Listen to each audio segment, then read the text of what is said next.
Hi, I'm Nanette Knott.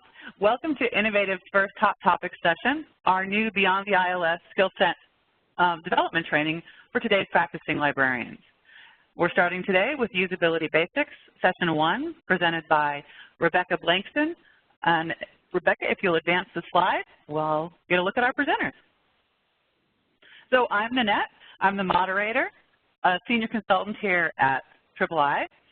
Ann Talley, my colleague, also a senior consultant, is joining us as the chat moderator. And our presenter today is user experience librarian, Rebecca Blakiston. So this is a shot of what we look like. You can advance the slide. So just a few logistics. What we hope to do today, as best we can through WebEx, is have a conversation with you about usability. We do have a chat monitor, so as you have thoughts and questions, please enter them in chat, and Ann and I will bring them into the conversation. In certain places throughout the presentation, Rebecca will have question slides. She'll ask you a question. Please type your answers and thoughts into chat, and Ann and I will bring them into the conversation.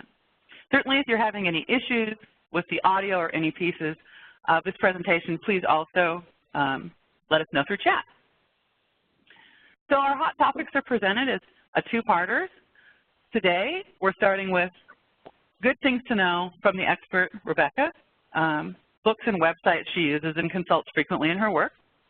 Then we're going to debunk some myths. So how do we face those fears in our head and put some of Rebecca's real-world experience into the situation so that we are unafraid and can go forward confidently?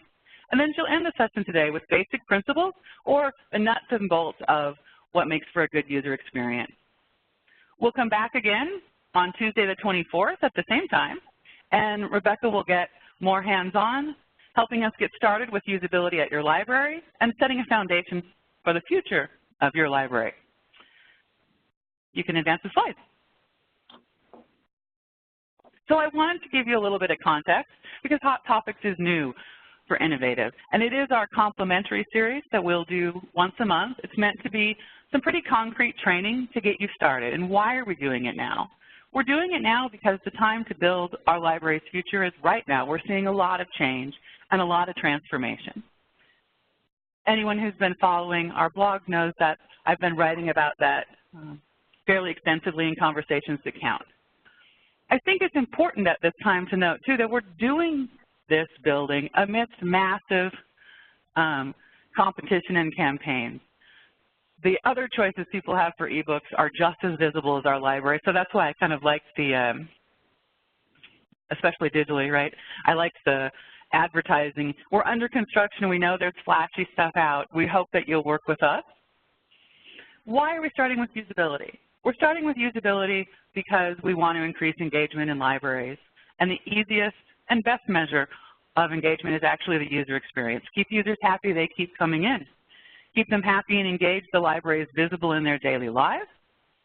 And when the library is visible in their daily lives, be it in academia or in a public setting or even in a school setting, we have better access to funding. You can advance the slide. So without any further ado, I will pass the session to Rebecca, and we'll get started with Usability Basics. It's all yours, Rebecca. All right. Thanks, Annette, for that introduction. I'm Rebecca Blakiston, and thank you, everyone, for being here today. I get to talk about one of my favorite topics, which is usability in libraries. So I did create a hashtag. If you are one of the people that tweet, feel free to tweet along or even ask questions over Twitter, and you can follow me along on Twitter as well. Although I won't actually be tweeting while I'm talking. That would be difficult. But, yes, please connect with me there, and let's get started. So just a little bit about me. As Nanette said, I'm a user experience librarian at the University of Arizona Libraries in Tucson. I've been at this library for quite a long time. I started out in public services, working on the desks, doing circulation work. At one point, I was in charge of library fines, which was always an interesting one.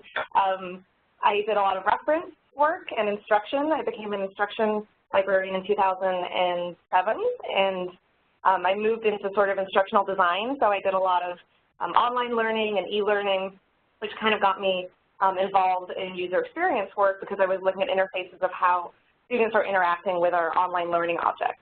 That's kind of how I got started into that world.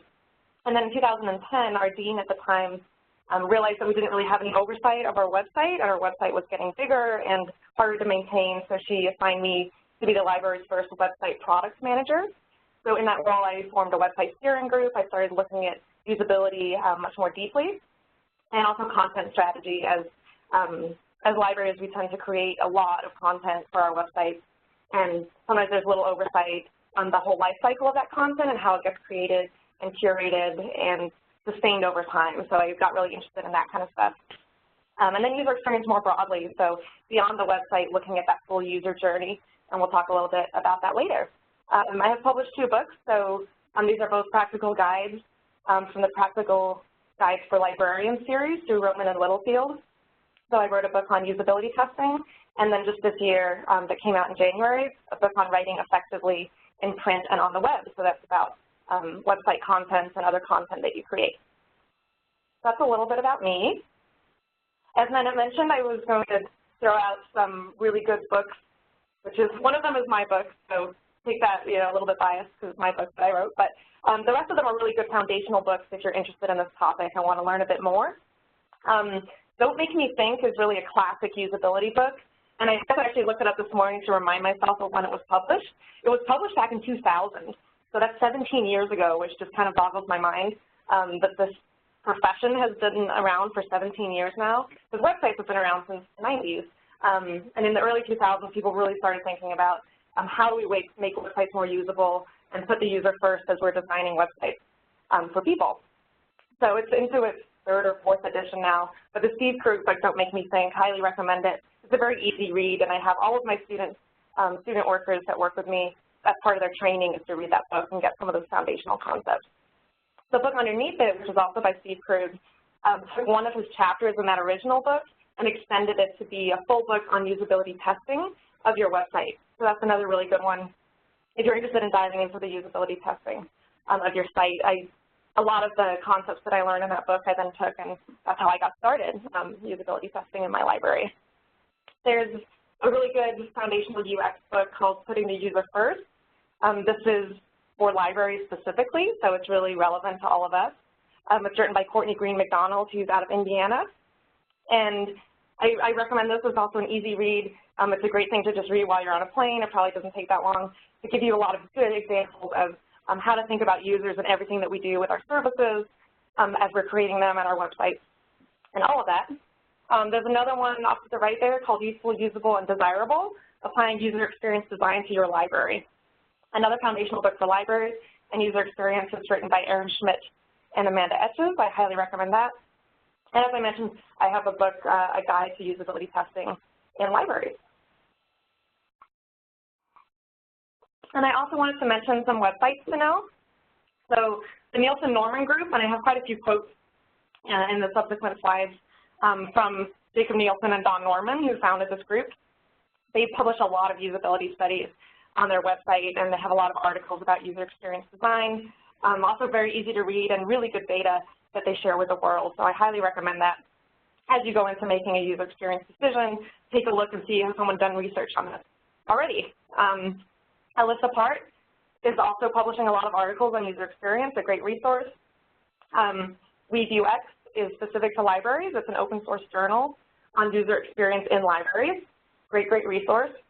And then usability.gov is obviously a government website that's really full of templates and tools and best practices, all related to usability, that's free to download and share and not reinvent the wheel.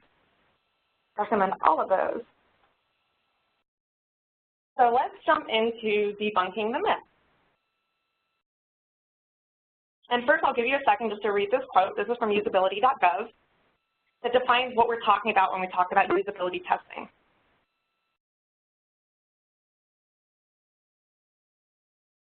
So I want it to be clear because I do hear people use the term usability testing in different ways, in different contexts. When I talk about usability testing, I'm actually talking about observing people completing tasks in a real environment on your website or somewhere else, that is someone actually interacting with the product. So that's sort of an important distinction I want to make sure that you realize when I talk about usability testing, that's what I mean. And the goal of doing that type of work is to identify usability problems and to collect data to then determine satisfaction with the product, but also how do we make improvements to the product. So what's a myth about usability testing? One is that web designers are the ones doing usability testing. They're the ones building the websites. They're the ones that they want to get that feedback, make improvements to the site that they're building. But that's not always the case. And in fact, it's sometimes not the best idea in the first place. So designers are often the worst ones to be doing the usability testing because they're really close to the product. They're the ones that built the thing, designed the thing. It can be very hard for them to step back and be objective when they go to get feedback on the thing that they just put all of their effort into for the past 6 months or a year. It can be very difficult for them to stay objective. It can be hard, and this is true even in my own library. We have a designer, and she's really good. She's been with us about a year now, and we had a meeting just a week ago. Her name's Ray, and she was telling me that one of her biggest challenges now that she's gotten into doing some usability testing herself, which she wasn't experienced doing before, that it's very hard for her to separate herself and her own opinions from the test because it's so close to her. And she's aware of that, and she's working on it, but that's a real case where you can see why a designer might have a hard time doing that kind of work. So almost anyone can learn usability methods. So I do believe that designers, and Ray is going to become a fantastic usability tester. I say almost because obviously a baby can't do this, and it was a very cute photo, so I had to put it in here. But developers can do this, web developers can do it, engineers, maybe software engineers, librarians can do this and can do this really well. People who are in marketing, communications can be really good at this. If you're someone who's writing content for the web, if you're someone who's managing a web project, or even a student worker or volunteer in your library, can potentially learn how to do this well. One of the reasons that libraries are really good at this is because usability actually has deep roots in library science. So if you have your MLS and you took graduate courses in information literacy and information seeking behavior, you'll realize that there's a deep connection there. So libraries have long thought about the information needs of their users and access, and how are people going to find this information? How do we distribute it and make it available to the world? And then how do we architect that information to make it discoverable and findable over the long term, which also relates to cataloging and metadata. What are the terms that people are using to find your content? Information-seeking behavior in general. So you can kind of see how usability really does have that deep connection to library science, which is kind of interesting. And another thing is that usability is really about human experience. So if you're a person who experiences things day-to-day in your life, you're going to understand the concept of user experience because you experience them yourself. I think that's always a kind of a thing to just think about is you don't have to be an expert who has a degree or certificate in user experience design to do this. We all have a natural inclination to do this once we dive into it a little bit.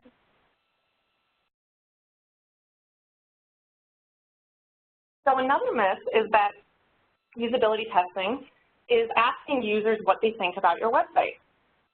So let's say you're doing a website redesign, or you have a website you've had for a while and you want to get feedback on it. You could potentially then take that website, bring a laptop with you, and ask a user in your library lobby, what do you think of this? Give us some feedback. That can be useful, but that is not usability testing.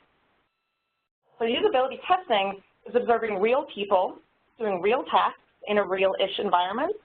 So this relates to the definition of usability testing that I mentioned earlier. And I say real-ish because anytime you're doing a study like that and you're placing someone in a situation and asking them to complete a task, it is a little bit artificial. So there's always been a bit of, unless you're doing true ethnographic research where you're observing someone and maybe they're not aware that you're observing them, in general, usability testing does have a level of artificiality to it, which doesn't mean it's not useful, it's just something to be aware of. But it is real people from your actual audience doing real tasks on an actual website. All right, so some questions for the audience is, do you have experience with usability testing, the way that I just described it? And if you do, how did you learn to do it?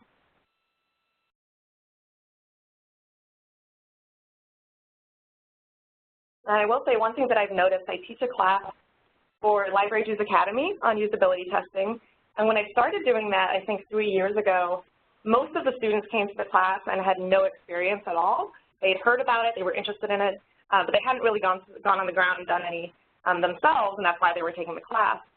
And when I teach it now, I find that the majority of people taking the class have at least dabbled in it a little bit or had some experience with it. So I find it interesting. We are seeing a lot more of this done within libraries. I'm curious what you have to say. I can't see the chat. And chat is open. It looks like we're getting some responses.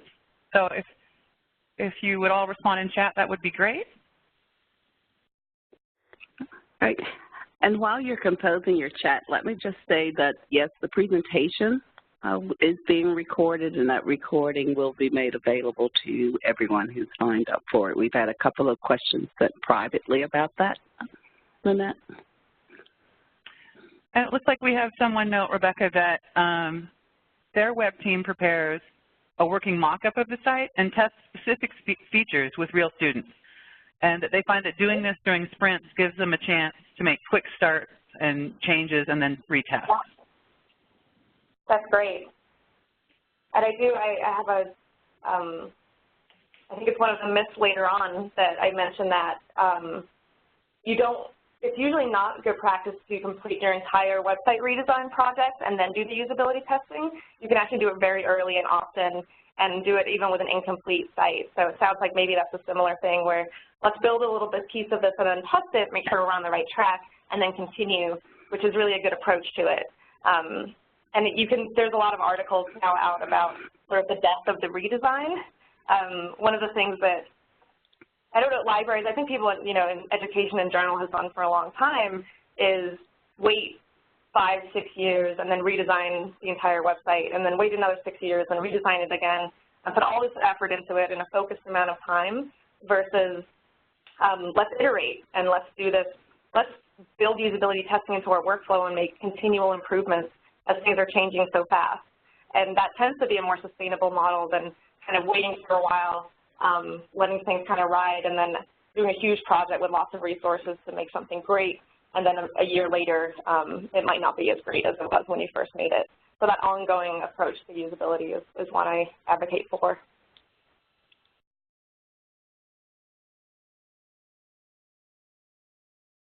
Any questions from the audience at this point or other thoughts?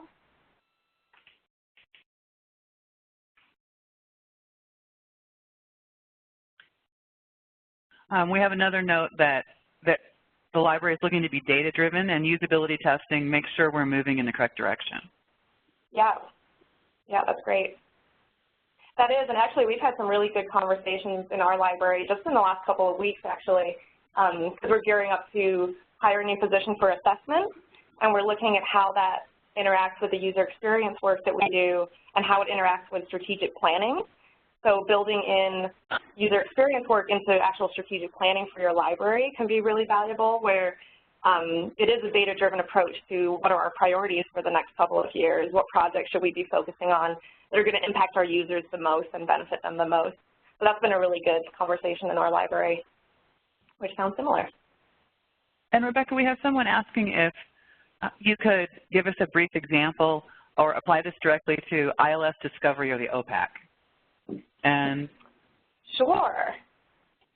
So we have, I think one of the challenges that you'll find, but actually I think Nanette and I talked about this at one point, some of the primary tasks that we might ask our users to do on our website are things that we don't have 100% control over, things like your databases, your discovery tool, your OPAC, even things like your IL system, maybe Iliad. We are limited because we use a lot of third-party vendors, so we don't control everything ourselves. And some of the problems we find might be things that are really difficult to fix, like metadata, for example, can be a really hard thing to fix on a $6 million items in your collections kind of issue. So one of the challenges is finding the things to test that are going to be things you can then act on. But I will say that we've done some testing on our catalog that we were able to find just a few subtle things that we were able to fix, like the placement of the request this materials button, or in your My Account where we display information about fines, so that it's obvious where that information is. We've done quite a bit of that, and with Summon, which is our discovery tool, we've also done some testing and shared some of our results with ProQuest at the time. So there's some ways you can partner with vendors.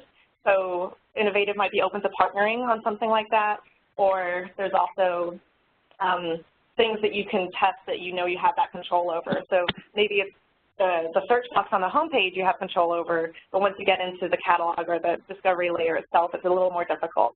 So there's sort of two angles to that. There's the focusing on what you can really have an impact on and change, and then there's partnering with the vendor to make improvements. And sometimes we have really close, more direct access to users than the vendors do. So that's an advantage that we have, is we can get that access and get that feedback maybe more readily than the vendor can. I hope that helps. Yeah, I think those were good answers. I know that it will probably come back to some of this, because when we were practicing the session we had coming up about search and how to do usability, so I'll let you work that in Sure. later, but those are the types of questions we're seeing in the chat panel. Sorry? I missed that. Oh, I just said those are the types of questions that we're seeing in the chat panel, so it's nice to see that what we discussed is coming up for the users of the session as well. Okay, great. So should I keep on? Yep. All right. Let's see. Here we go. Let's move on to a few more myths. One is that good designers don't need to do usability testing.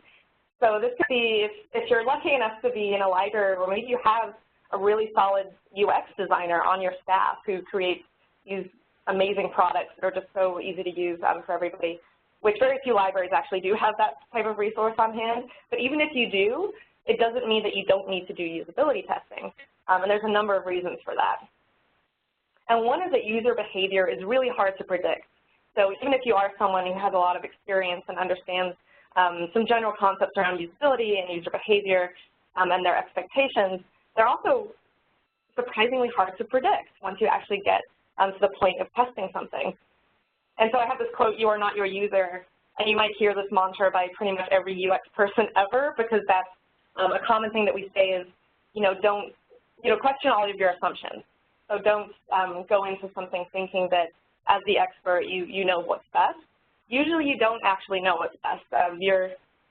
By getting that input from your users, you're really going to learn a lot and realize that we can't always make assumptions, even if we do have a level of expertise. This is just a photo of my sister Jessica. We went to Washington, D.C. last year, and I don't know who's been on the metro in D.C. and experienced these machines, but they're like the hardest things to use when you're someone who's new, who hasn't ever worked with these things before, to figure out how to just get a ticket to go from one place to the next place. It's very complicated and difficult to use. And the people that designed that machine probably were designing for people that use the metro all the time, as opposed to visitors to DC. And that maybe is an oversight of theirs. And we can be hard to predict, so I wanted to share that. And there's Jessica. Hello, Jessica. So here's some examples, taking some real-life examples here of some squashed assumptions that we've discovered based on usability testing here at my library. One is that, and I still hear this, even this week I actually heard someone say this, is that people won't scroll. And so we've had this come up when we're redesigning a homepage.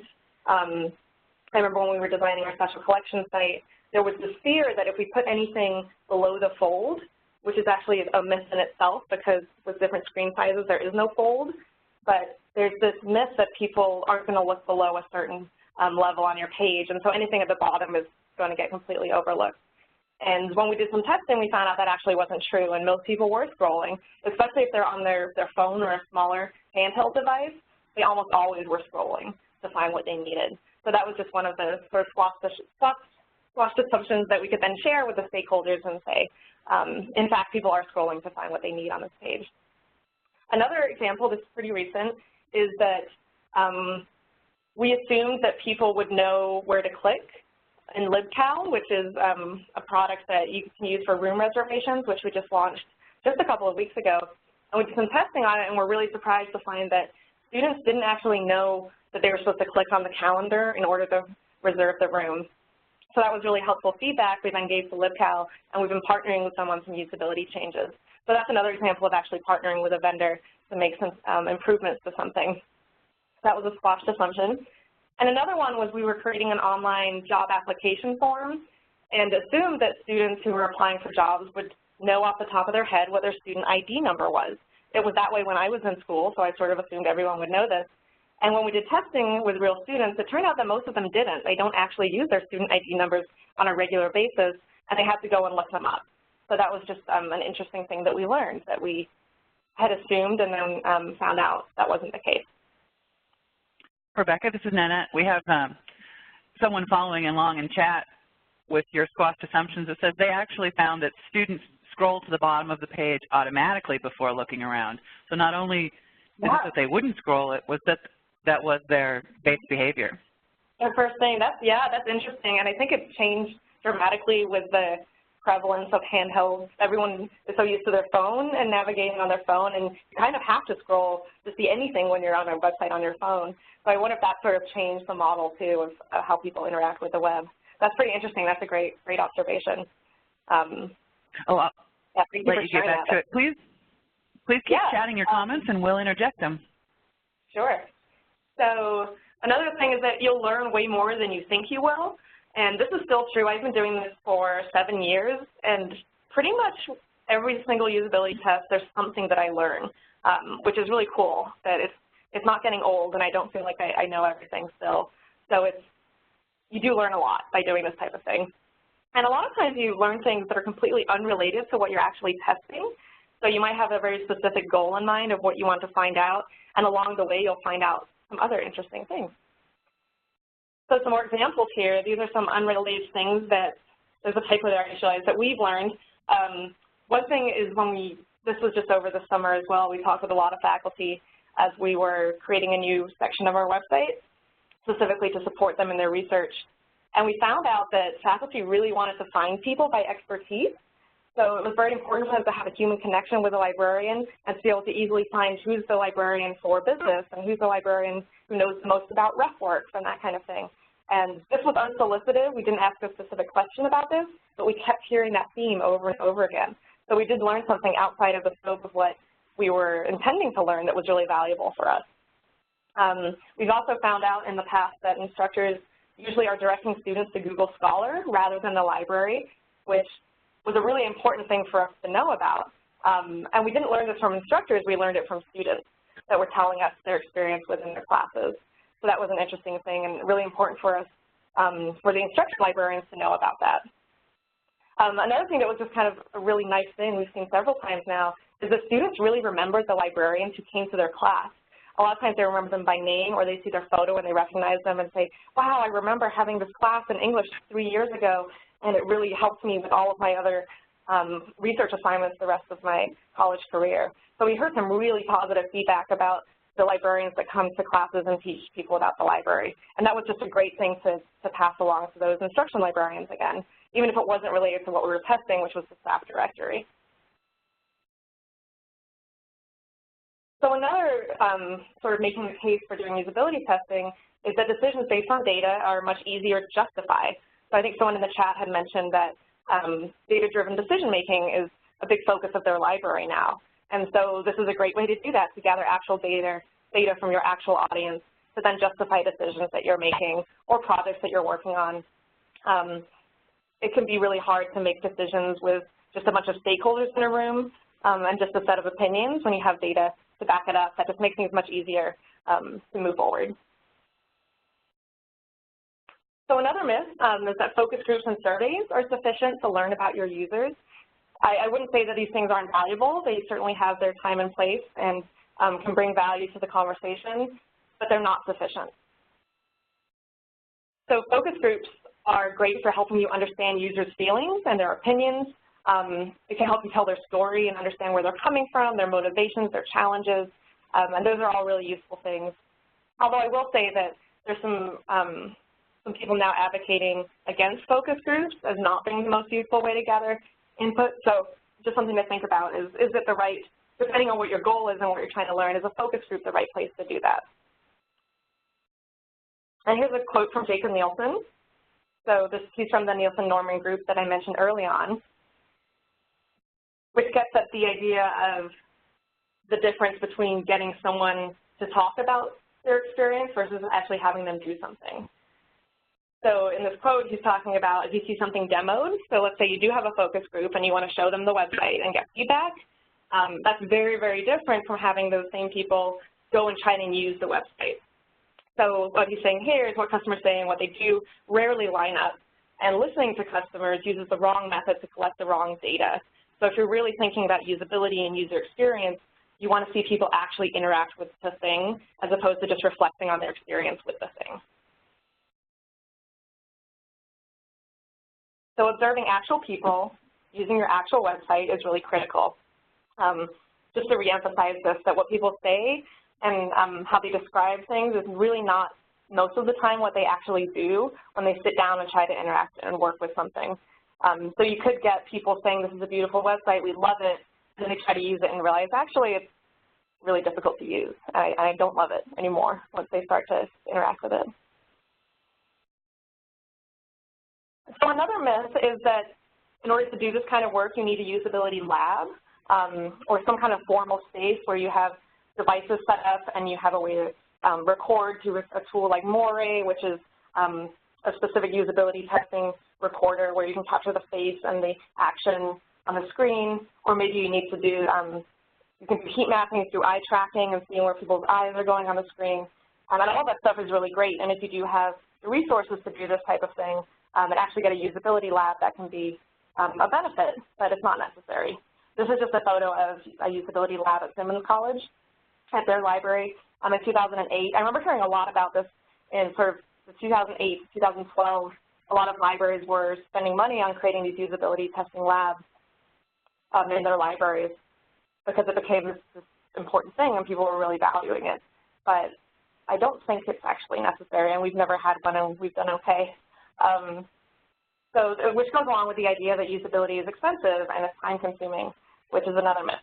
And I'll tell you how we've done things and how a lot of other libraries are now approaching usability testing differently in order to get it done in a more systematic and ongoing way.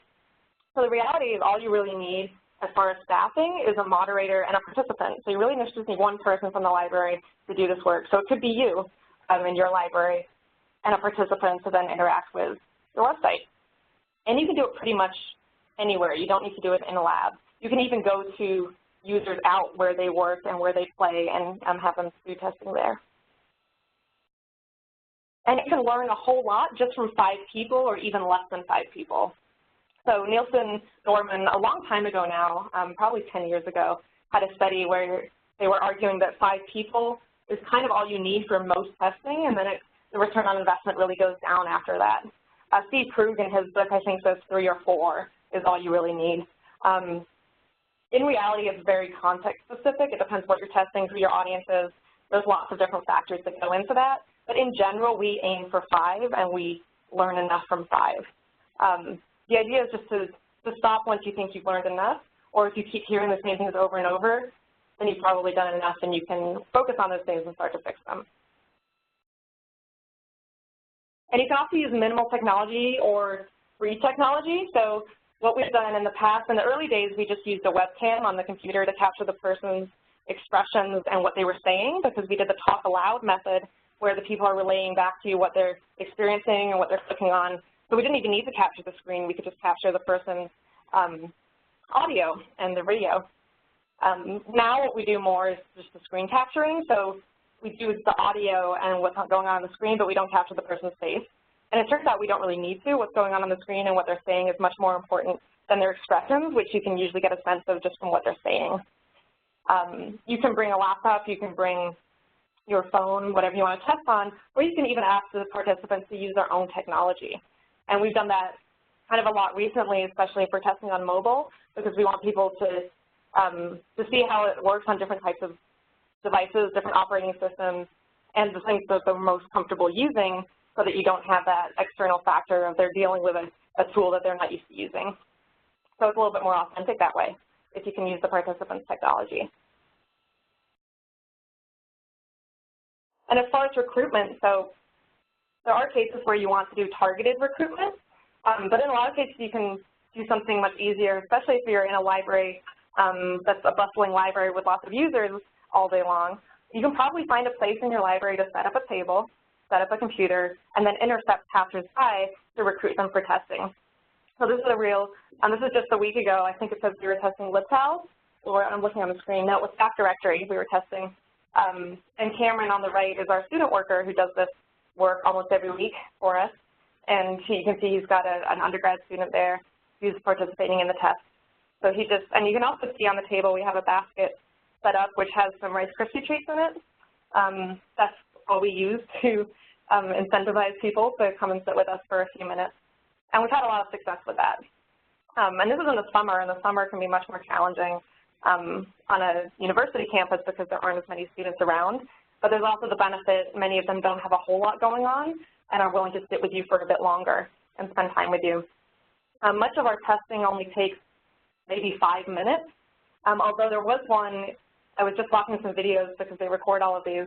I was watching one, I think it was just yesterday, that went for almost an hour where the student completed the task within the first 5 or 10 minutes and then spent 45 minutes actually giving us feedback and talking to us about our work and talking about his experience with the library. And it was a fascinating conversation that went on for an hour that he was just willing to give us that feedback, which was pretty cool. So you can train others to do it. So librarians can do this work, marketers can do this work, developers can do this work. But if you have student assistants or pages or any of your part-time staff, it's pretty easy to train people on how to do this. What I tend to do is partner with them a few times until I get the hang of it. I'll be the moderator and I'll have them take notes and then we'll switch and then I'll observe them moderating a session, give them some feedback. We've used a lot of student workers for this, which has been great because they actually be more approachable than librarians sometimes to approach other students and get their input. That's worked really well for us. And you can see some of my former and current student workers here. So Taylor was our student worker for a couple of years as an undergrad. And when she graduated, we hired her on temporarily full-time to do this work because she was just really good at it. And then Cameron is the current student worker of ours who's an undergrad in English, and he's been really learning the ropes and doing this for a while now and does it really well. And then Donovan and Kairat were both graduate students that worked with us for a time and learned how to do this work. And they often partnered with each other. So one of them would be the facilitator and one the moderator. One thing that's been helpful is having them record the sessions because then afterwards I can go and observe them and watch everything that happened and help you some of the analysis part, which can be a little bit more challenging for some of the students. I'll also say that I mentioned that basket we had on the table was just Rice Krispie treats. People do want to help the library, and a lot of times they're willing to do it just for a snack or a bottle of water or a cup of coffee or nothing. We do have people stop by, and they don't even want a snack. They just want to help the library. So we always have a sign-up that just says, give us a few minutes, help out the library, and people are often just willing to do it. There's a lot of goodwill there to improve the experience of the library for themselves and for their peers. And one thing that's really nice about usability testing is you can really be flexible in your approach. So this is a quote I really like from Jacob Nielsen, where he talks about, you know, most everyday usability projects are really cheap, and that the methods are incredibly flexible, so you can scale up or down according to the circumstance. So it might be for certain cases you want to do targeted recruitment of faculty in history because you're rebuilding a special collections website. But if you're just, you know, I want to test to make sure that the hours are easy to find on our homepage, and so then you just go into the lobby and get some feedback from people walking by. So being really flexible in your approach depending on your goals and what you're going for. And small things can make a really big difference. So you can find out a lot in a usability test, and a lot of times there's just a little thing that you can do to make an improvement based on what you found out. So here's some examples of small things that we've done based on usability findings. And these are all really recent things that were just in my head. So one of the things we did is when we were testing the job application that we made online, which I think I mentioned earlier, one of the things we discovered was that if you're an international student, it's not as inclusive to you because it didn't include country. So when you were filling out the form and if you'd worked abroad, you couldn't list that as an employment history because it didn't give you the option to type in a country name. So we added a field to be inclusive of international students based on that feedback. Another thing we did, this was actually a long time ago, but I still remember it because it was such a simple thing that made such a huge impact, is we had a link on our website to calendar, and we found out that people were clicking on it to find a calendar of hours when it actually just went to an event calendar. So all we had to do was change the little label on the button that's from calendar to event calendar, and it then distinguished it from the hours and made it much easier for people to find the hours if they wanted to, or find the event calendar if they wanted to, because it was ambiguous. Another thing that we changed was in Lib Answers, where we have a database of frequently asked questions. We used to just call it Ask Us, and found out that that was confusing in the search box when people didn't know what to expect or what they were searching for. So we changed the language to search frequently asked questions, which made Lib Answers more clear so that people understood what they were getting once they submitted that text and what was the returning result. Another thing that we discovered in special collections usability testing was people who were new to special collections didn't really have a good sense of what it was and how they would go about accessing anything. So we added some text just on the collections page to make that really clear. Of if I want to actually go and see this thing in person, what do I have to do? So that was another example of something that was just content that wasn't, it didn't require a redesign or changing navigation. It was just adding a little bit of content to give more context and make things more clear.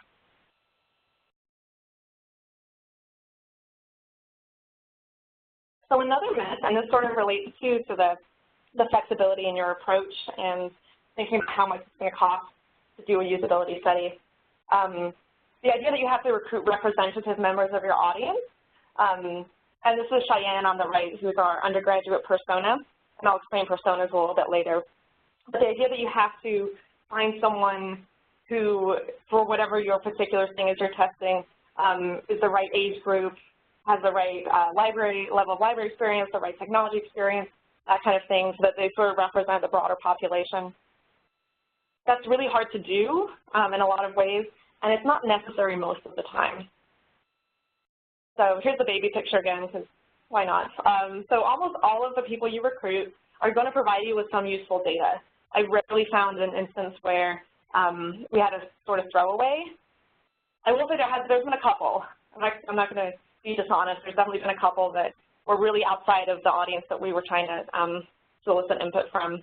But even in those cases, if it didn't inform your goals of what you're trying to test, it could inform you in other ways. So I find that they've all been pretty valuable. What Steve Krug says in his book is to recruit loosely and grade on a curve. So the idea of, being aware of the person's experience, asking them a few questions, finding out their status or what technology they use or what they've used in the library, that kind of thing, can be useful. But use that information and then conduct the test and then analyze the results based on that. And don't be too fussy in your recruitment, or it might be really difficult to get as many people as you need for what you're trying to test. So let's jump into some questions for the audience again. I'm curious if there's people who have done low-effort, low-cost usability testing. It does sound like there's some people who have a little bit of experience with this. So if you want to share how you've done this type of thing, or based on maybe what I've just been talking about, how you might anticipate doing some of this type of thing in your library if you haven't done it before.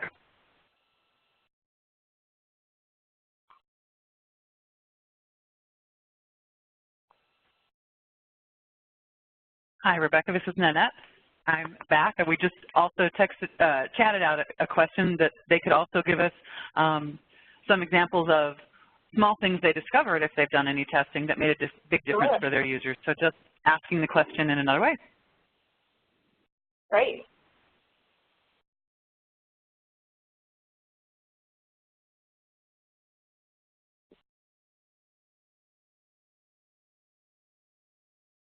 Looks like folks aren't very talkative today. I don't see many chats coming through, so I would suggest that you keep moving on. And if we get some folks, please please keep typing, and we'll pass them on to Rebecca at our next chance.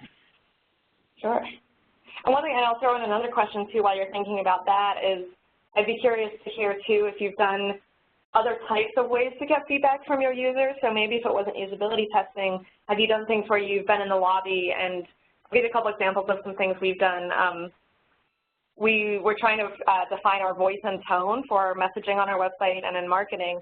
And one of the things we did is we went into the lobby and we set up a whiteboard and just said, what is your ideal library? And just had people walk by and just write little comments about what would be their ideal library to get feedback that way. So I'm curious if other people have ideas on ways to get that kind of input in sort of a low cost, low effort, on the fly kind of thing.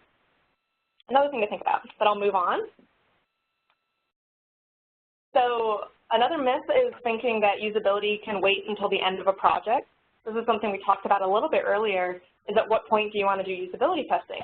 So here's an example where you might see in a more traditional project plan, okay, we're going to plan for the website, then we're going to design it, and then we're going to hand off the design to the developers. They're going to create the thing, then they're going to debug the thing, make sure everything works, then we're going to launch it, and then we're going to do usability testing.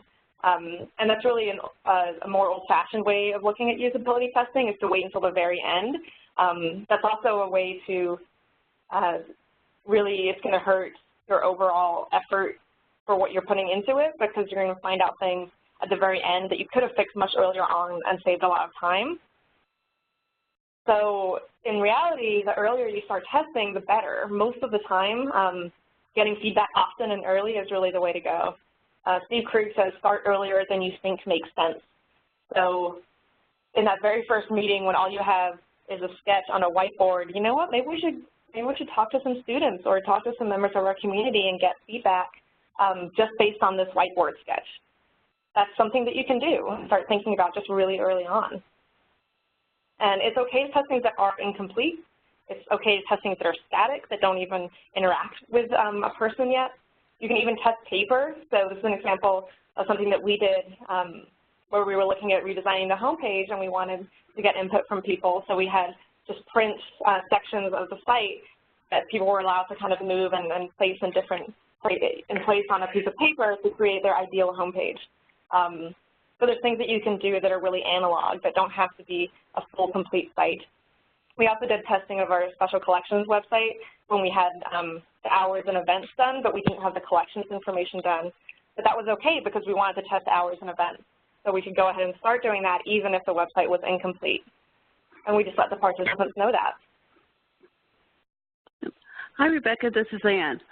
We had a late coming chat that sort of falls into still this category. We actually had a real life experience of staff intranet testing where they actually use video recording, and they videotape the people doing selected tasks, and they had them speak out loud as to what they did. So it's reported that they got some idea of how people were using it, but they still found that rather lacking. So I guess as we're going through this, I know you're going to be talking about what, and you've already begun that discussion rather, of what works, what doesn't work, but then ultimately it's up to the library or the end user to decide. But that came in for the previous section of some things that people had done. That's great. And actually that reminds me too that another thing you can do that's probably the easiest people to recruit are other staff members in the library. So for certain things, especially in intranet, obviously the staff is your audience, and so it makes sense that you'd get feedback from them.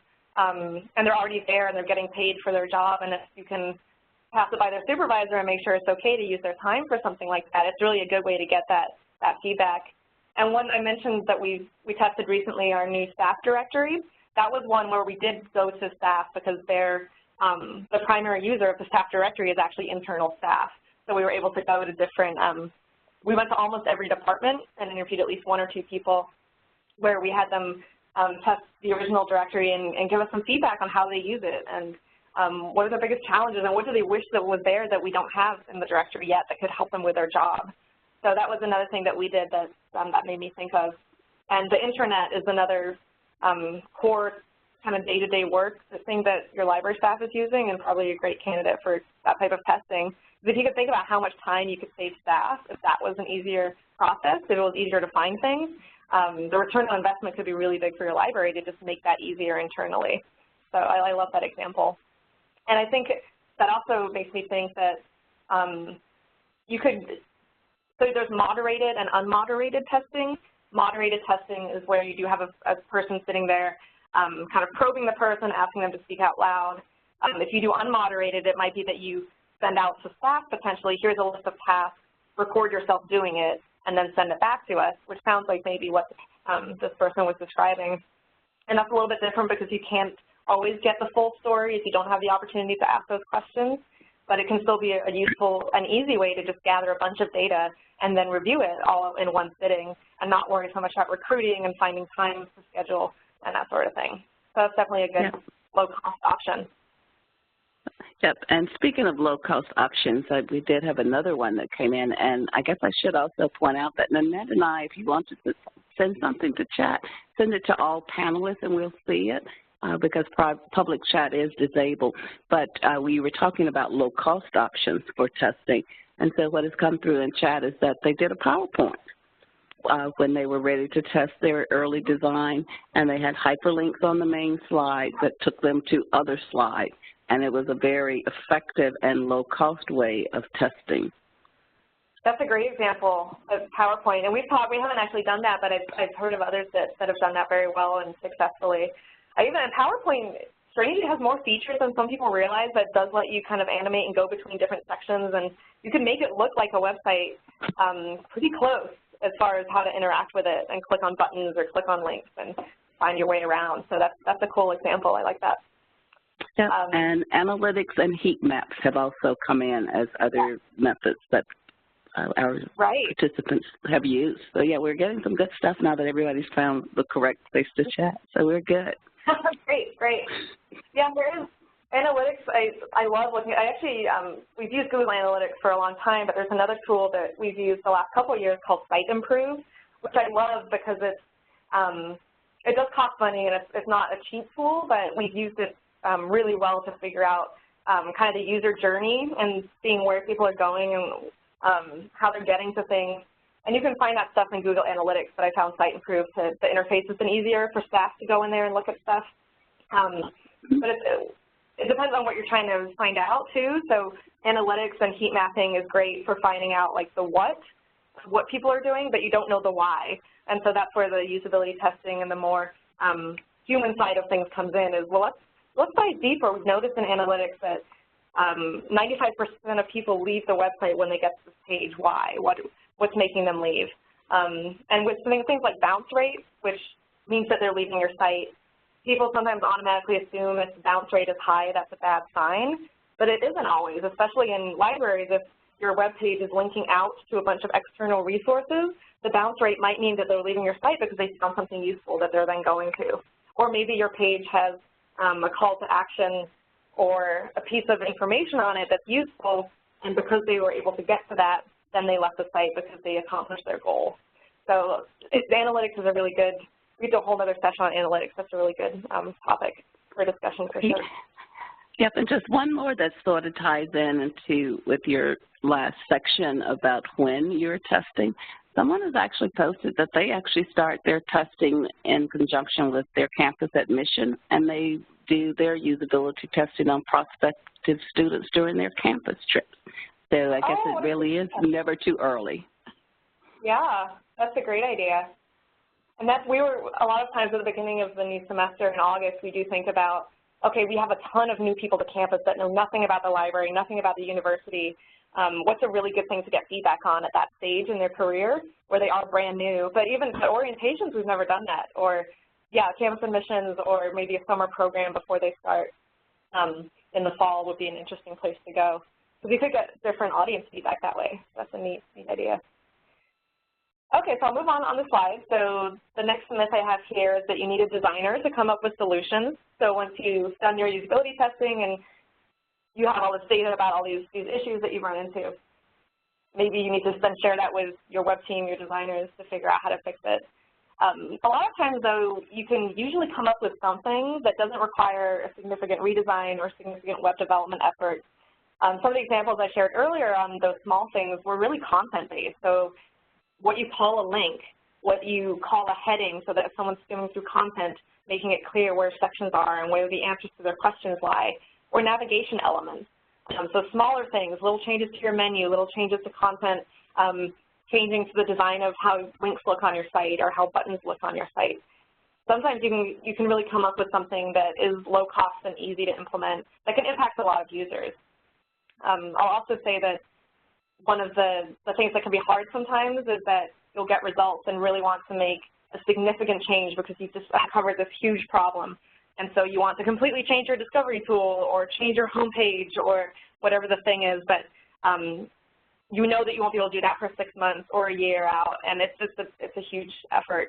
So thinking about what's the smallest thing that you can do and what can you do easily and quickly that's going to impact people in the meantime. And so I always say if it's better than the current state, go for it. Don't wait until this big opportunity that's coming in 6 months or a year happens. Try and think about what is the thing I can do now. Maybe it's a bandage, like the poor teddy bear with his bandages. Maybe you just need to kind of bandage it for a while and make it a little bit better in the meantime. I think especially in a library like ours, which is just huge, and we have so many new students coming every semester. If we wait a whole semester, that's a huge amount of impact to students for that semester. So I tend to think about, you know, keeping that in mind of how do we make it better for those people for the next 6 months. And a lot of times you are going to need to get creative in how to do that. So it is a bandage, or it is redirecting something, or kind of hacking something a little bit to make it better. And it's not perfect, and it's not up to the quality of what you would like to do, but it's what you should do because it's focused on the user. And it's also probably okay to experiment. So that's something where websites are really easy to make little content updates to. And, you know, let's try this for a week and then test it again. And then if it doesn't work, we'll revert back, or we'll change it again. We'll keep iterating, and constantly making those little improvements and trying out new things. If you have a website that has a test environment or a staging environment, which I recommend all websites do, that's a great place to go in and experiment with some things, make a few changes, little tweaks, and then go do the same test again and see what the impact is. And that's a really good way to kind of test out a change and see what you find out. So let's have some more questions and discussions around usability testing. This is another photo from my world. So on the right is Donovan, who's one of our student workers, and on the left is Cameron again, and they're facilitating a test with a student here. This is also just in the last couple of weeks as they were doing testing in our lobby. So you can just kind of see the setup that we have. But any other thoughts or things that have come through chat that you want to talk about?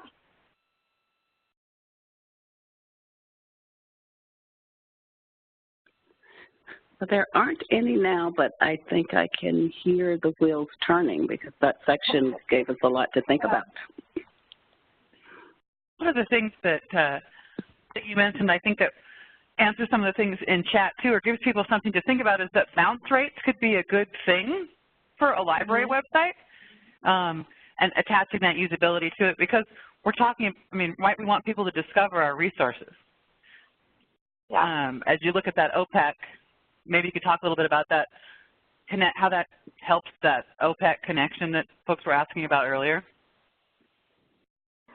Yeah, and if I'm following you, so thinking about the analytics as your library websites are often kind of Franken-sites where you've got so many different things interacting. So you've got your main, maybe you use Drupal or WordPress or LibGuides as your main content management system for your website, but then you have 100 databases all housed in different places, and then you have Iliad and your catalog and your discovery tool, and it's, you know, most of your users are probably not staying purely on your website. They're probably using it as a portal to get to another resource that lives outside your site, or they're going to interact with something like the catalog or their account or Iliad, and then they're going back to the website after that. So there's a lot of kind of considerations when you look at analytics, and trying to make sense of it can be hard when we do have so many different things going on.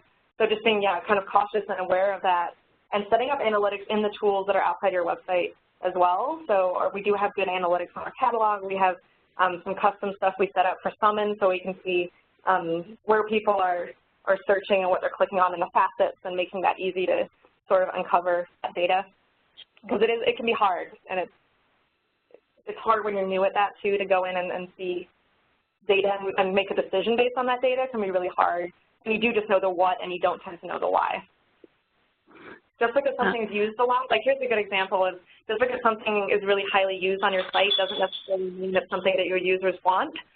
So an example we have from that is, we used to have a separate government documents website, and there was a page on there called U.S. Government Structure, and it had just kind of a nice little graph of showing the structure of the United States government, and it had a huge, huge amount of usage in Google Analytics, and it just kind of blew our minds when we discovered that. But then we found out it was really high in Google. I think because the website had been around for 10 years was part of it, and it had good SEO at that point, search engine optimization, so it was very easy to find for people outside of our campus. Almost no one in Tucson was looking at it. It was people in China, and it was people in Thailand, and all like internationally, all of these people were finding this web page, which I found just really interesting. So it was very high usage, but it didn't mean that it's something that we needed to keep on our site. It was also out of date. So this was troubling because it was very highly used, but hadn't been updated in a long time, and it had some pretty significant content errors in it. So that was sort of an example of not just looking at the numbers, but the context of why people are there and who they are and why they might have found your site. Okay. And Rebecca, I have actually two questions that are directly to you and one about innovative products. So I'll post the ones that were directly to you. And the first one has to do with ADA 508 compliance.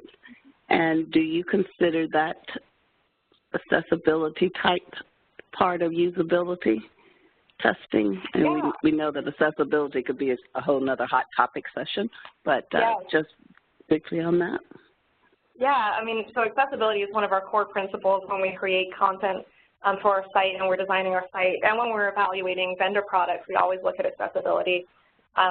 This is another, it's actually Site Improve. I promise I don't work for Site Improve, but I just like the product. They have a tool specific on accessibility that we use attached to their Google Analytics, and so it flags things for us that we need to improve upon related to accessibility.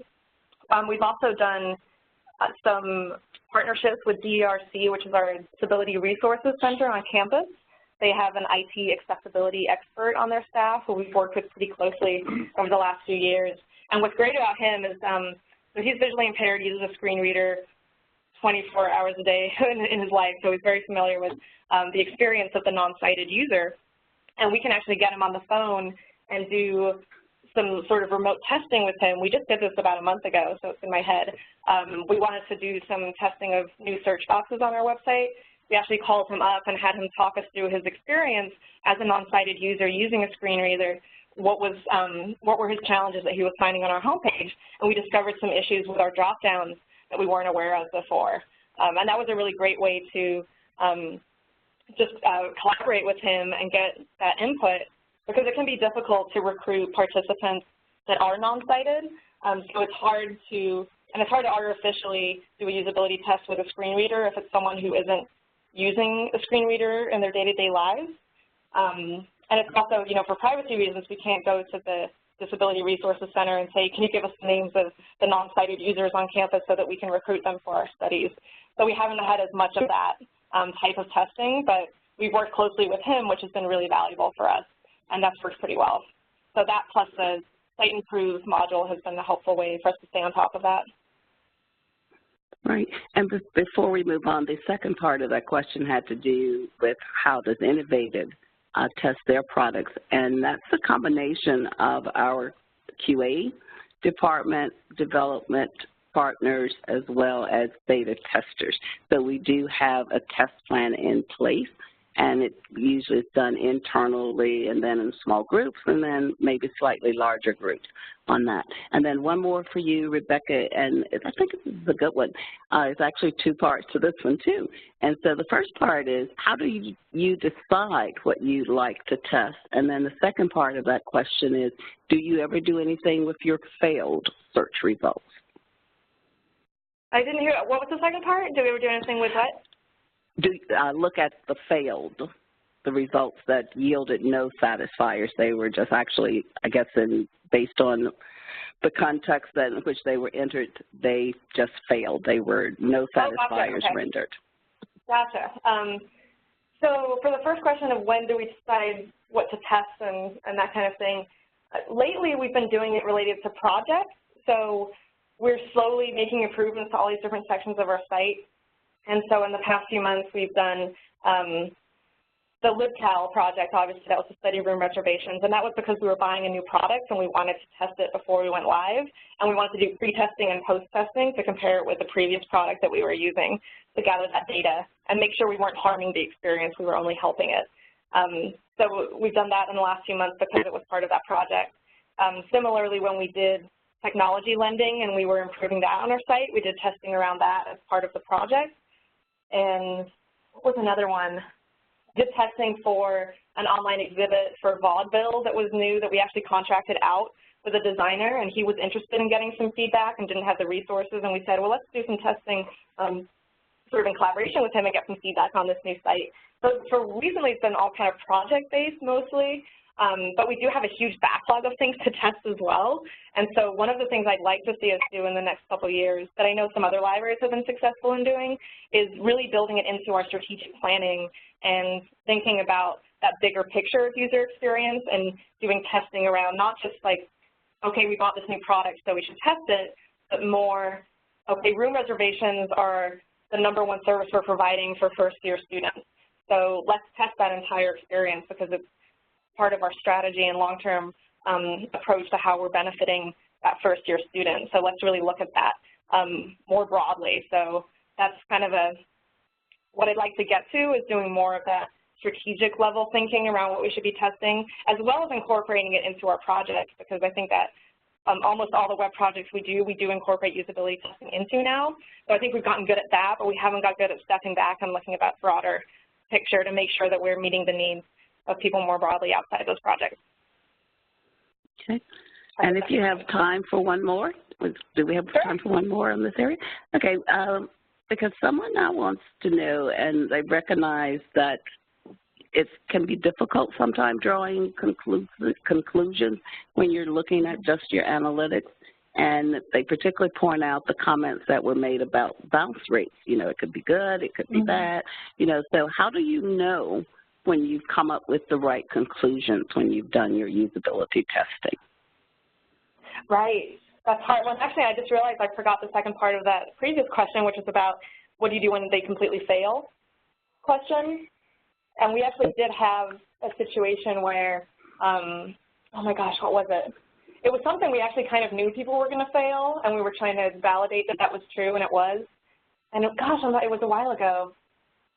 It was something that was really hard to find on our site because it was hidden, and we wanted to say we need to make this more visible on our site. I am not remembering what it was. If there is something where 0% of people are succeeding to do it on your website, that's a pretty significant problem. I think, gosh, maybe it was like giving to the libraries, or I don't know.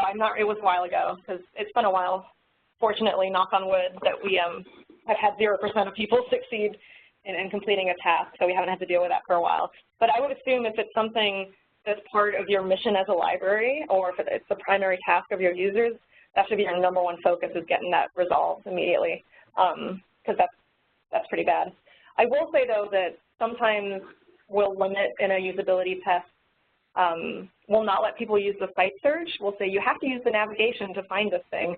And there's a lot of people that are search-dominant users, meaning that they'll go to search and they won't use a website navigation ever. And so it's very difficult for those people to sometimes navigate and find something because that's just not part of their mental model of how they interact with the website. So they tend to use search.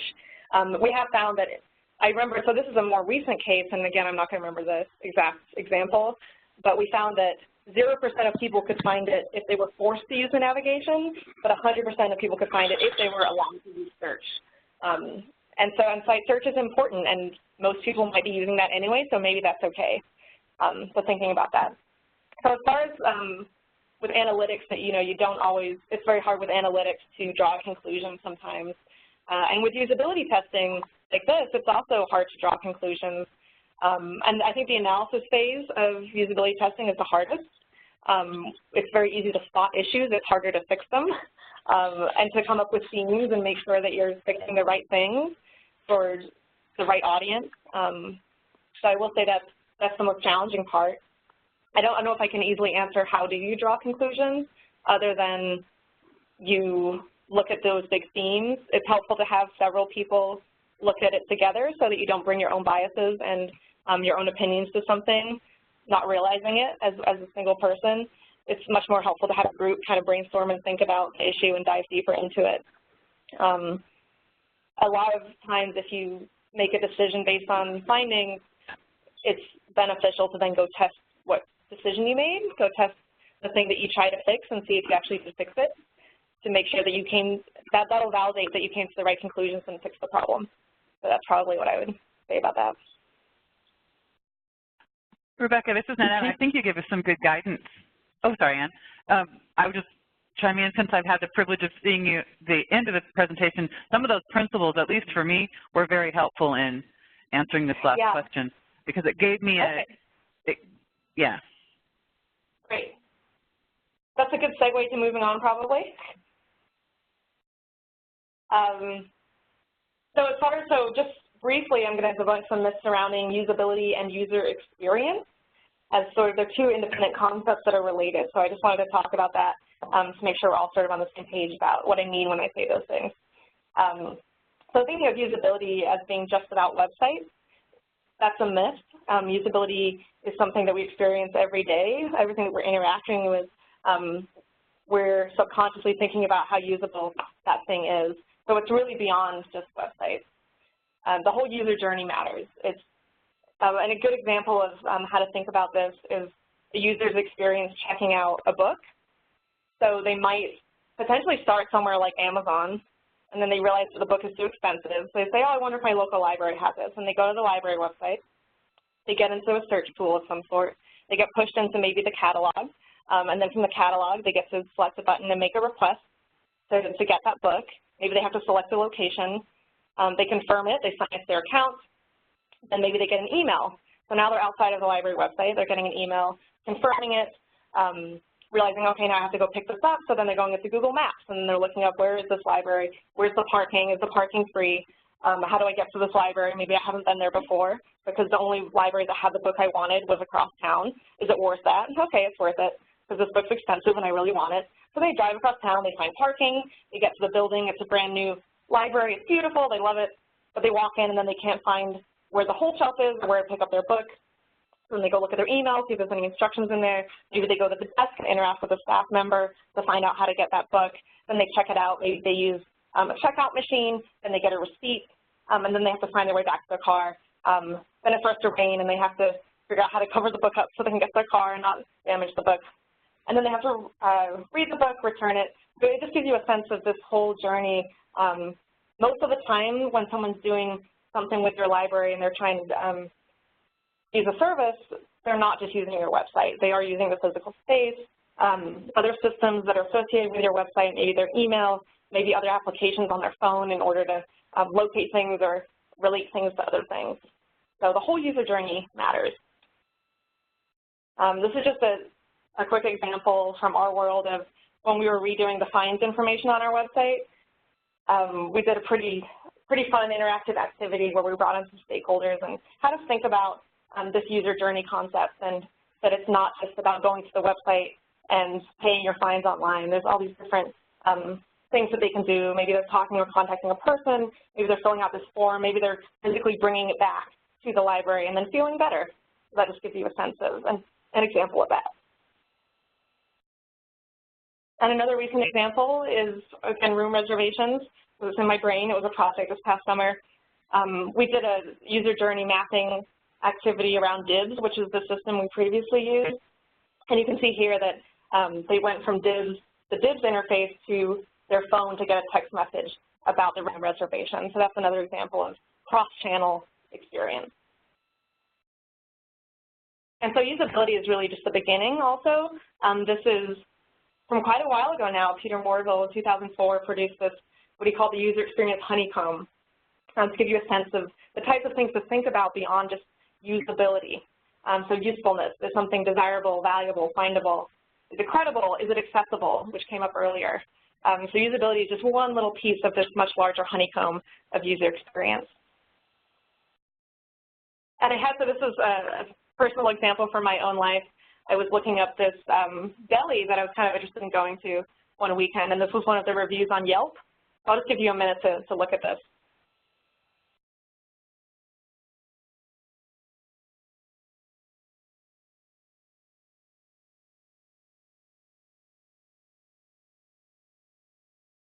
So you can see here that this poor guy goes into this deli and has a really bad experience as far as how to navigate the space, how to see what the options were for ordering. one of the things I really noticed when I read this is that he said, I have to find it again, I ordered feeling incomplete, like I forgot something crucial. So it made him, one of the principles of user experience design is to make your users feel smart. And this made him feel kind of stupid. It made him feel like he didn't know what he was doing. He felt uncomfortable, like he didn't know how to interact with the experience. So we really want to avoid this, obviously. But it's interesting just to think about this as maybe their website's beautiful, but if you go into the actual shop and try to order a sandwich and it's difficult like that, you might have just lost a customer. And it could be a similar example in the library where you could have a great website, but if you go in and you don't know where the whole shelf is and you don't know how to get help and you don't know where to find your book or your material you're looking for, you might end up not feeling smart and not having a good experience. So user experience is really about the emotions of real people. It's about the value of your products, the value of your service, and it's how that product or service is providing meaning and impacting the lives of the people who are using it. So think about a much broader picture than just a little usability test, which is a little piece of that broader picture. There's real people behind this, and something I said much earlier was about thinking of this as the human experience and all the different things involved in that. The stuff that libraries do impacts lives. It's really important. How do we provide meaning and positive experiences for people's lives? So any thoughts on user experience or questions about sort of that as a concept or how you've implemented user experience thinking in your library?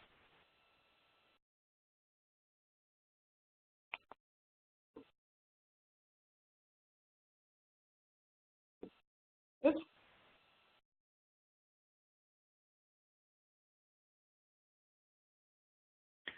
Well, Rebecca, it looks like folks are chatting or are thinking instead of chatting, so that's good. Hopefully we're sparking lots of thoughts. If you all want to write your questions in as we go forward, you can keep moving into principles, and I think there are questions about user experience will probably work into the second half of the presentation. Sounds good. So part two, and I can see, and I'll warn you, one thing that Nanette and I talked about when we went through this a week or so ago is that if I don't get through all the slides in the allocated time, that we'll move them into the second session because there's a second session on the same topic. So that's less pressure on me to get through all these. And if you have questions, definitely feel free to, this is a conversation, so keep them coming. But yes, usability principles. So principle number one is know your users. Seems kind of obvious, but not something that we all necessarily do. And it's really key to user experience design and user experience thinking. So I want to talk a little bit about personas as a tool.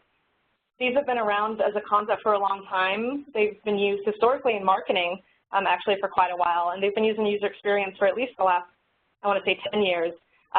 North Carolina State University created personas quite a while ago. I remember reading about this quite a while ago. I don't remember the date, but they were a good model for other libraries where they did really in-depth interviews and created these fictional characters around their target audiences. So a persona is a realistic fictional character. Each persona represents a different audience segment. And when used well, these personas can foster empathy in your web team or in your library as you're starting to put yourself in the shoes of your users. They can be used to help drive decisions and discussions, especially in projects that are supposed to be user-driven. And they can play a role in your daily work. We've been pretty successful here at actually using our personas not just for a website redesign project, but in our daily lives as we're working on other things that impact the user experience. So here at the U of A libraries, these are our personas. The first row is our primary personas. So we can see that we have Cheyenne. She's an undergrad, first-year student. Emily is a graduate student who's also a teaching assistant. She teaches English 102, which is one of our core classes, and one of the classes where, for many students, that's the first time they experience the library. So she's crucial to getting library services out there to new students. Renee is a faculty member who does both instruction and teaching and research. She's going up for tenure soon, so that's really important to her. Brandon's our PhD student. He's in the sciences, and he's working on his dissertation. He also has a small kid at home, so he's pretty stressed out about his day-to-day life and how to juggle all these things and keep working towards his PhD. So these are our primary users, our primary personas that we think of often. The second row is our secondary personas, also really important, but not our target audience for most of our work, but certainly for specific projects and specific websites or areas of our work, they are our primary audience. So Donald is our potential donor. He's retired and he visits our special collections and he goes to our events. He really is engaged in the community and can help us build relationships with our community. Craig is a visitor. He's a community user who comes in and uses our computers and does research in the library because he can't take books out because he's not affiliated with the U of A. And then we have Elle, who's our library staff member, and she uses the library website every day. She's on the desk helping customers in her daily work. So the website's really important to her, so we can't forget about her either. So as you're thinking about things like personas, I'd be curious to hear if other people are using them as a tool and how that's worked for you. So some of the things to think about, and this is really about defining who your target audiences are. So what are their values and their experiences? What do they care about? What do they know? What's the experience that they bring to everything that they do? What are they going to want to learn? What are their gaps in knowledge where we can help fill those gaps? And what are their motivators that are driving their decisions day to day? And what do their actual days look like? So for Brandon, he has to wake up early, feed the baby, go off to a study carrel in the library, really focus on reading and writing for 6 hours at a time, then go off and teach a class, and then maybe go to the gym, do a bike ride to cool off before the end of the day, and then go back home to his family. So really thinking about the humanness of this person's experience and how that can contribute to your decisions and what you do. So also thinking about the motivation. Oh, go ahead. Sorry, I jumped right in on you. We did get a note that personas are great, and they find that they help you focus on the primary audience instead of getting confused among the stakeholders and making a very messy site with content that's not focused to the correct audience. Yeah, and I will say that every time we create a new web page on our site, we have a template that we use, and we define who our audience is for that page, and we use the language of the persona, and we write what's called a user story. So we might say something like, Renee wants to manage all of her citations in a tool because she's writing a book or something like that. And so we actually do use these in that day-to-day decision-making around who are we creating this thing for and kind of keeping them in mind. And it can help, I completely agree that it can help you in focusing as opposed to trying to do something for everybody. It does really help you in thinking that way. So for motivations and challenges, which is similar to some of the things I just mentioned about what's going to drive them to act and help influence their decision-making, what keeps them up at night, what stresses them out. For poor Renee, she's coming up for tenure, and so that's a very stressful thing for her. She's also looking for funding for a grant. That's very stressful. She gets frustrated because it's very hard to connect with her peers and her colleagues across her department that she works in, as well as across campus. So that can be frustrating as an experience, and she wishes that that was different. So this helps to kind of, again, frame who these people are and why the library can benefit them, how we might benefit them. Another thing to think about is their domain knowledge and their technical knowledge. So domain knowledge being maybe a subject expertise or something that they've studied or field that they've worked in, and technical knowledge being more about what devices do they use, how comfortable are they working online, do they like ebooks, would they ever use an ebook or not, that kind of thing. So what is their experience with the web? And for us, with much of our population being in the early 20s age, we sort of expect everyone to be very, very comfortable using the web. But maybe some of our older users are not the same way. Maybe the retired population has a very different experience with the web, and they find it more frustrating. What devices are they using? What is the reading level and educational background of your users, which is just another important thing to consider as you start to write content for your site or think about the jargon that you're using or the terminology you're using. It's very helpful to keep that in mind.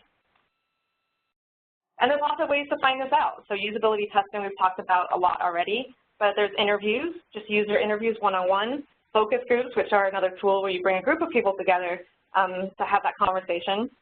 You can look at things like question logs. A lot of libraries do log the types of questions they get at the desk or on the phone, which can help you understand where these people are coming from, what their motivations are. Analytics data we talked about a little bit already. Surveys have been around for centuries, it feels like. Surveys are another easy way to get some of that input. And I do have an example here of a survey that we did on our website to help discover for different audiences what they were coming to the website for. And you can see, if you can read those numbers, that finding resources by topic, discipline, or course, finding library hours and location information, searching for books, and reserving a study room came up as the top things for this small segment of our audience. And then if you have other ideas, I'd love to see them in chat of other ways to find out who your audience is and what their experiences are. Oh, and then there you go. So there's the next question. What do you already know about your users, and how might you learn more of these types of things?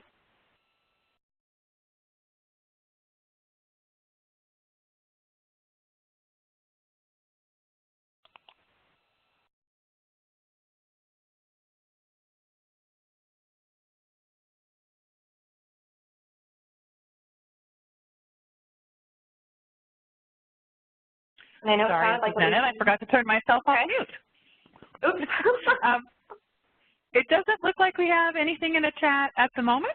So, folks, if you have answers to these questions, please enter them in chat, and we'll let you keep going, Rebecca. All right. So another core principle of user experience is empathy. There's a great TED Talk by Dr. Brene Brown about empathy, and I just like this one quote that she has of empathy is feeling with people. So it differs from sympathy, where you're sort of at a distance feeling sorry for somebody. Empathy is actually being in that person's shoes, and when they feel pain, you feel pain. And this is really a driver for improving the user experience, is if you embody that same difficulty or challenge that your users are experiencing, that's a real driver or motivator to make it better.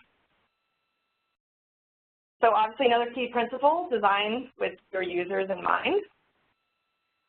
Here's a way that we've used our personas in the real world. This is another example from the finds page, which seems kind of like maybe a silly thing, but in some ways it's a good example because if you think about the pain of being maybe a first-year student where you've already got the stress of this huge loan that you've just taken out so you can go to college, or maybe first-generation college student, and then you suddenly get a bill from your bursar's office that says you owe $160 for not returning this library book. Like, oh my gosh, you know, this is going to ruin me. I already have I can't pay my rent this month, and now I have this, and the textbooks are so expensive. And so we use our personas to frame how do we display information about library finds on our website. And so Cheyenne, you can see here, who's the first-year student, she forgot to return her charger. What does she do? Emily, her book is overdue. She thinks she lost the book, so that's a stressful thing. What's she going to do? Brandon sees the book listed in his account, but he could have sworn he returned it, and so he's confused. Why is it still in my account? Am I going to owe this money when I swear I returned the thing? And then poor Elle is dealing with all of these people coming to the desk, and they're angry, and so now she has to mitigate that and have a conversation with a user who does have a large fine on their account. So this was a good way for us to really put ourselves in the shoes of our users and then design the finds page with those people in mind. So another thing to think about is what is bringing users to your website in the first place. This is, as you're designing with users in mind, you really want to know for these people, what do they want to know and what do they want to do? So there's two different pieces there. It's the knowledge that they need, so like what are the hours, or how long can I check out a book, that type of content. And then what do they actually do? So maybe what they're doing is they're searching for something. Maybe they're doing some sort of transaction, like paying a fine. So really thinking about what are those core primary tasks and pieces of information that people need. I also want to design for the goal-motivated user, which is pretty much all of them. There's not going to be a lot of people going to your website just to browse around and maybe learn something new. In general, they're going to have a goal in mind. And in order to reach that goal, they're going to skim. Someone earlier said that they'd use heat mapping. So this is an example of heat mapping where you can see where people's cursor is going and what they're clicking on. This is from Cite and Prove. It provides this, this level of heat mapping. So you can look page by page and see where are people going on this page, which can be an interesting, more visual way to look at something than looking just at the raw data in Google Analytics, for example. But users really are skimming to reach their goal. They're not reading your web page word for word. They're looking for key trigger words that are going to take them to the next step or answer the question that they have in mind. And users are also really impatient. and it shouldn't come surprising to any of us that are regular web users ourselves, is that 55% of your visitors spend less than 15 seconds on your website. That's like nothing. So in order to keep someone engaged and make sure that you're providing them information quickly and in an intuitive way is really important, because the amount of time they spend is so short that you don't have their attention for that long. It really also, you know, this number is from a commercial data gatherer. Library websites are all different. Your audience is different. Renee might have more patience than Cheyenne might. So just thinking about that, it's all based on context as well. But in general, expect them being patient and designed towards that. And users are also irrational, so they're kind of hard to predict. We did talk about this earlier in sort of a justification for usability testing, was that users often do unexpected things and maybe not what you would anticipate that they do. And the way that people make decisions is not always rational. Most of the time it's not. So there's a book by John Lehrer called How We Decide, and this is a quote where he says, "The world is more random than we can imagine, and that's what our emotions can't understand." So just thinking about, there is this randomness to the way that people are interacting with things, and a lot of times emotions are the drivers of decisions, not rationality. So a key principle is making things as intuitive as possible. This is a classic quote from Steve Krug, where he says, "When I look at a web page, it should be self-evident, obvious, and self-explanatory." There shouldn't be a whole bunch of instructions at the top of a form, for example. If you build a form well, it probably doesn't need instructions on how to fill out the form. It should just be intuitive. It should just make sense on its own. The next step for what someone's supposed to do, again, thinking in mind with what is their question, what is the transaction they're trying to complete, what is their goal, making those next steps completely obvious is a good key part of user experience design. You want people to understand where to go next. Another key principle is that content should be first in your mind. People aren't going to your website to look at the design. They aren't going there in order to navigate. They're going there to find content that answers their questions, that helps them get something done. And so I highly recommend this book as well if you're interested in content strategy. This is another sort of core foundational book on the topic by Christina Halverson. And so she says in this quote, "High-quality web content that's useful, usable, and enjoyable is one of the greatest competitive advantages you can create for yourself online." Content is key. We're librarians. We love content. We value content. How do we make the curated content on our website easy for people to understand, talking directly to the user, that kind of thing. And so I already mentioned this, content is why people are visiting your website. The content behind each web page is what's going to get them to the next step, or it's what's going to answer their questions. So paying a lot of attention to content is really important. Even if you have the correct navigation for a site, if someone finds the page and then doesn't understand what's written on the page, then you have a problem. So you want to make your content intuitive. You want it to be easy to skim. So again, thinking about the person who's skimming through the headings of the page, they're looking at the titles of the menu, the titles that are in maybe a drop-down menu. Everything should be intuitive for them. They shouldn't have to think too hard in order to find what they need in those 15 seconds that you have their attention. So easy to skim, and again, user-focused. So when you have the knowledge about your users, you can better curate the content in a way that's going to resonate with them. Using plain language is really important. Plain language means that the content you're writing should be understandable the very first time you read it. So avoiding jargon and unnecessary words and trying to simplify things down in a way that it's very easy to digest and understand without having to go back and read it a second time. And I mentioned jargon already. Here's a few library-specific examples. And there might be some controversial ones in here, like catalog. But not everyone, depending who your audience is, knows what a library catalog is anymore. Especially for some of the younger generation, that is not something that is in their mental model of how they access content on the web or in the world. So some of these are more jargony than others, but whatever the topic is, whatever the terminology is, just thinking, who is my audience? Are they going to understand this the first time they read it? And if not, how do I explain it or use different words? It doesn't mean you have to avoid these completely, but it does mean you might want to explain them if you want everyone to understand it. Another thing I recommend is just avoiding corporate speak, so trying to sound human as opposed to robotic or corporate. This Walk Me tool, I hope no one in the audience knows anyone that works there. I don't want to talk badly about them. It's supposed to be a UX tool that helps people find information on websites and that, or does training and that kind of thing. But just this example that came up in my Twitter feed was so corporate-ese, I wanted to use as an example. So it says, Walk Me simplifies and improves internal strategic efficiency. And it just reminded me of one of those very business-centric documents that you might see. And here's some other examples of terms that are kind of corporate speak and maybe don't resonate with your users, like leverage, incentivize, optimize, strategize, synergize. Anything that ends in "-ize" tends to be maybe not your best choice of word. Another principle is to use conventions. So you want your website to have familiar patterns in it that people are used to. So the home page, the banner of your website should lead you back to the home page. That's a convention that people are familiar with.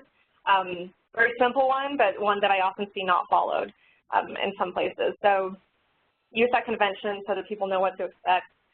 Search boxes should look like search boxes. Search icons should look like search icons, those types of things. And another big one is to make links look like links. So this is actually an example from the same website on two different pages. And on one page, you can see that the links looked like links. They were blue. And on the other page, they were still links, but they weren't blue. So it was not clear at all that they were links. When I found this example, I was pleased that I could find one where not only is it problematic because you can't tell something's a link, but it's inconsistent. So it's also an example of inconsistency across your site. So make sure that all of your links are obviously links and that they're consistent wherever you are. And on another note, you don't want to make non-links look like links. So in other words, don't ever underline on the web. If you underline something, it makes it look like a link.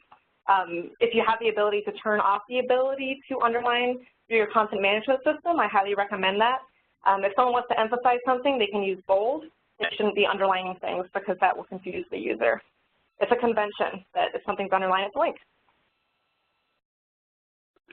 So another principle, oh yeah, go ahead. Oh, no, sorry, I thought you were catching a breath because you received several nods of agreement on branding and consistency and how important that is. So I think that came across very well. Several nods. Yeah. Good. It is, and it can be hard, when you have different vendor tools and products too. So when someone is going from your website to a LibGuide, for example, what is that experience like? Is that seamless? There can be some challenges there to make it a consistent experience. So another principle is doing your user research, which may include usability testing as a core piece of that, and really making your decisions based on user research and not the loudest voice in a room of stakeholders. Don't base it on the hippo. If you've heard that expression, the highest paid person's opinion is not always the best opinion. And when in doubt, go to your users and let them drive those decisions. And picking your method. So what type of user research do you want to do for what purpose? Usability testing we've talked about. Hard sorting is a great tool for information architecture and figuring out how people think about categories and labels of things. It essentially is a method where you have a bunch of index cards and then you write content on those index cards and you have real users group them into categories that make sense to them. We've used that a lot for a variety of projects and it's been pretty useful. Impression testing is something that Taylor, who has since left, who was doing a lot of our user research, started having us do, which we hadn't done before. And essentially it was just going out into the lobby and showing someone the thing and getting their first impression. What do you think of this? What does this make you, how does this make you feel? Would you use this? That kind of thing. Very easy way to get feedback. First click testing is kind of what it sounds like. What are they going to click on in order to get towards completing a task? So this is one that works well if you don't have an incomplete site. Maybe you just want to test the navigation or test the homepage and say, where would you go to do this thing? And see where they would click first. User interviews, we talked about a little bit, just that one-on-one interview with a participant or someone from your target audience, or focus groups or surveys. And then as you're making a decision about what type of research to do, you want to focus on your goals. So what are the things that you want to learn, and what are you going to then do with the results, which I think is really key, because you can learn a bunch of stuff and then not have anything that's actionable, which is really a disadvantage. You want to have something that you can then take and make a decision. So something we started doing, which has been helpful, is as we're planning out some user research, we actually have a list of, this is going to inform X decision and Y decision. Potentially even saying, here are 4 options of what we could do. Let's take it to the users, make a decision, come back, and then say, is it going to be A, B, C, or D? And that's really helped us focus on what we're trying to learn. Observe real people. We talked about this already, but here's another quote. This one's from Don Norman, who is from the Nielsen-Norman Group, along with Jacob Nielsen. And so you don't want to reason your way to a solution. So when you're finding yourself trying to make a decision related to your website or a service, observing real people is going to be the best way to do that. And the idea of taking human behavior the way it is, not the way that we wish it to be or that we would assume that it would be. Observing those real people is key.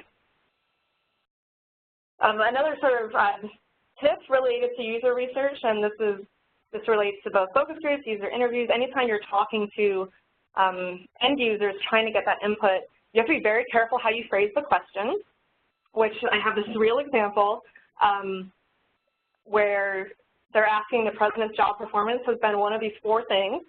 So you can see that 3 of those 4 things are kind of positive, and then 1 is just other, which is not really the best way to phrase a question if you want to get real results and have a good sense of the answers to that question. So being careful about how you design things like survey questions so that they're not leading and that they are objective. Having someone on staff who is really good at that can be helpful to make sure that you're staying neutral in the questions. And that also counts if you're talking to someone in real life, is just staying neutral and not leading the witness. So as you're doing a usability test, you don't want to say things like good or that's right, because there's no wrong or right answer. It's about observing how they're interacting with the system. There's not a right way to do that or a wrong way to do that. Because you're testing the system, you're not testing them. And you really want to prioritize your pain points, so that means focusing on what matters the very most to users and then fixing that. It can be really overwhelming, especially if you're sort of new to this area and you start doing some testing and you realize, oh my God, there's like 100 things we could fix with our website. It can be overwhelming and hard, so really figuring out ways to prioritize what's most important and most impactful and focusing on that. And something we talked about a little bit already is the idea of making it ongoing. So the need for usability isn't going anywhere. It's a huge need, and it's just getting bigger and bigger as we get more complex, and there's new tools out there, and there's changing user expectations all the time as the web just keeps evolving and the way people are using it keeps evolving. So really making it ongoing, building it into your workflows, whether it's building it into web projects or building it into strategic planning, whatever the level is that makes sense to get started, but trying to figure out a way to make it not just a one-time thing. And I got through all my slides, so looks like we have about 15 minutes left until the official end of this. Next time, gosh, I'm not going to remember the date. The 25th, Nanette? It's the 24th. 24th, okay. So we'll be doing another session, and in that one I'll be talking about getting started with usability, so some of the more nuts and bolts of usability testing and some other techniques that I mentioned in passing, like card sorting and user interviews, and then setting a foundation for the future at your library so that you can kind of continue to do this work and build it out over time. And I guess we'll see if there's any more questions. Yeah, go ahead. We have a comment that picks up on the user journey, that one of the things they do is they partner with their university communications department to make sure that their branding is consistent from print to the web, so across all of their collateral and the user experience. Yeah, that's great. And yeah, we've done that too. We have a U of A digital group that managed a new branding effort on campus just a couple years ago, and our web designer was heavily involved in that effort, which was nice. And I mean, there's a big challenge, especially on big campuses, there's a lot of challenges because there's also, you have the print and digital aspect of your branding, and then how do you have sub-brands or like families of brands within a larger brand like a university. So things like our special collections site has a very different audience from our main site, And so it's sort of a sub-brand of our library, which is a sub-brand of the university. So it gets a little complex, but there's, yeah, thinking about what else is going on campus can be very helpful in making that a seamless experience. I agree. Yeah.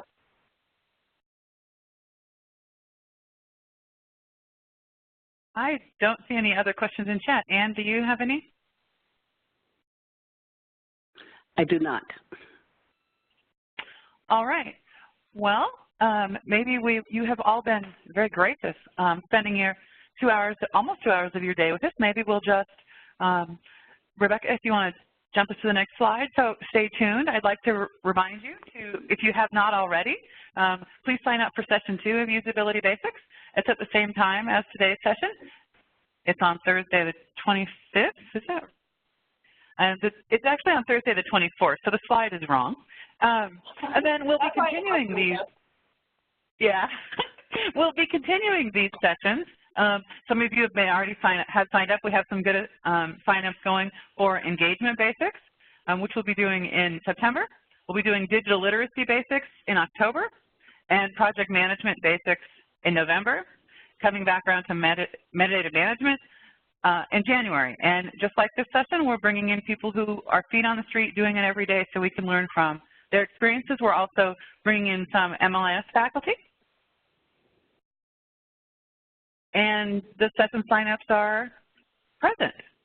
If you have ideas for others, there were some in chat, please drop us a note.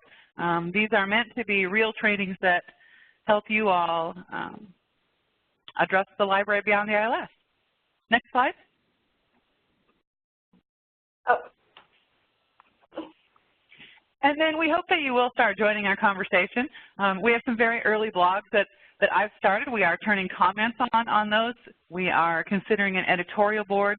So we just would like to have more conversation with you, especially Anne and I coming from consulting and training, so we understand how you're using our products and how we can better help you.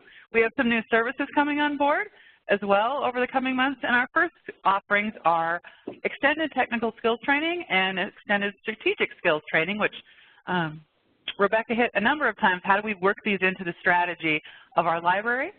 And those are boot camps, so they're meant to be basic training in an in-depth topic, metadata or content, the two basic things that we work with and deliver, the knowledge economy, the IP lifecycle, and how that interacts with us, especially in academic institutions, and then the business of library, which is the service and product mix that we deliver.